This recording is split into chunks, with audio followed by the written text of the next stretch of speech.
I'm very excited about this video, and I will tell you why. Because I played a game today over the board, a real chess game, with 1.5 hours each for 40 moves and another 30 minutes. So, a full tournament game.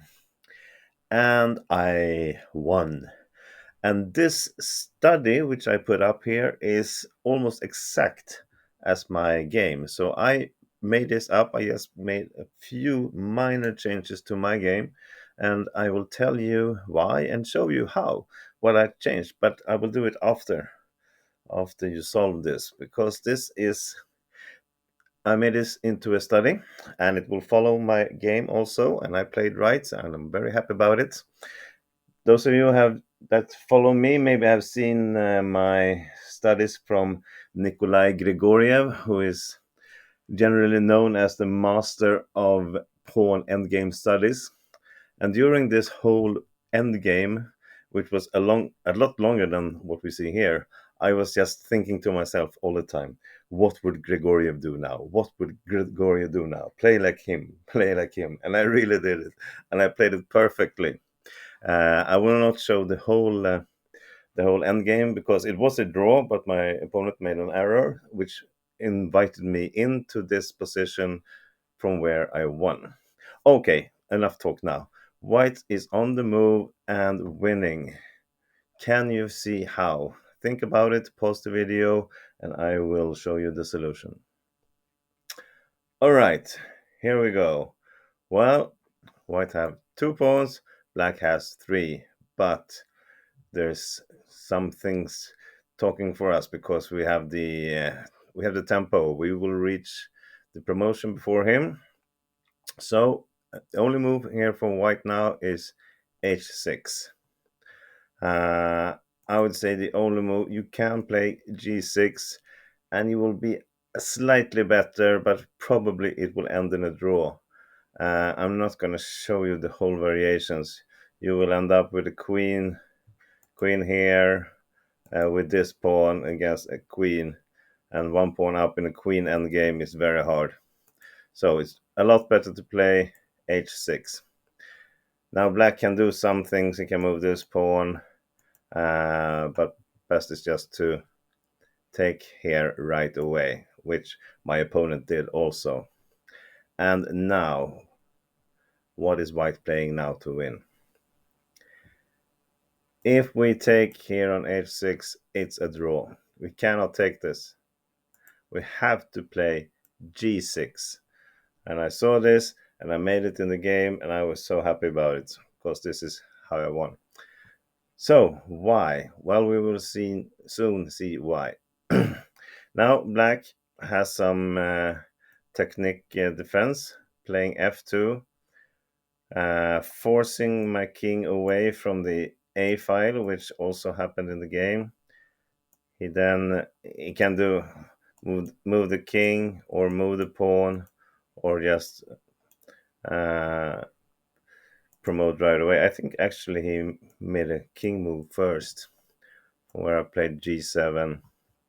Yeah, he did. And then he played a3. So let's do it exact right movement. I promoted. Then f1 promotion. White has to take. The point is to get the king far away from the a pawn. And now black played a2. So if you know your endgame theory, you know that a king and a h pawn, a pawn on the a file or h file, is that's a draw if the king is too far away, which it is now. So this would be a draw if it wasn't for this pawn for black. And now you remember, we didn't take it. If we would have taken this pawn, then we would have promoted on a h8 instead. The king would obviously not have gone to b2, but to b1 instead, and it would be a draw. But because I didn't take back on h6, instead I just passed it with g6, I left this pawn for black to be his doom. So, follows like this, easiest way. Normally now king can escape to a1, and if I move my king, it's a stalemate. So he's not doing that now because he has this pawn. So play maybe king c1. Just move a little further, a little closer to protect here, to attack this, and we go like this zigzag. Doesn't have to be the exact right squares. Doesn't really matter. And then queen a3, king goes to b1, and we give a check here. If king c1, then we take the pawn, and then we're just gonna checkmate. Grab this pawn up here, or checkmate is without it. So, okay, finally has to go into a1 and see if white can prove himself. Quickest way is now just queen c2. It's a stalemate, except that black has to move here, and it's checkmate because of this extra pawn that black doesn't want, but he has it. So, and this is actually how I won my game. Now I will show you the difference. Start from the beginning.